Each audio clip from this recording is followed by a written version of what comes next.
मटियारी में खासकली बिरादरी सिटी मटियारी जो इजलास खासकली कम्युनिटी हाल मटियारी में इंजीनियर यार मोहम्मद खासकली जी सदारत हेठ थी गुज़रियो।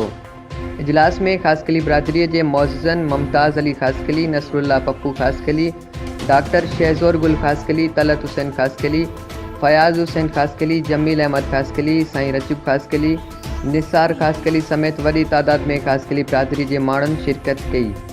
इजलास में बिरादरी के मसइलनि जे हल लाइ खासकली फ्रेंड्स फोरम मटियारी के नाले से एक फोरम जोड़ियो वियो, जैमें खासकली फ्रेंड फोरम लाइ 8 रुकनी ऑर्गेनाइज़र कमेटी पिण जोड़ी वई, जैमें अली मुराद खासकली के चीफ ऑर्गेनाइज़र, जैसे सलमान खासकली के जनरल सेक्रेटरी, हाफिज़ अमजद खासकली खजानची, सज्जाद खासकली, जीएम बाबू खासकली, वाजिद खासकली, कामिल खासकली और इम्तियाज़ मखण खासकली के फोरम मेंबर मुक़रर किया वियो।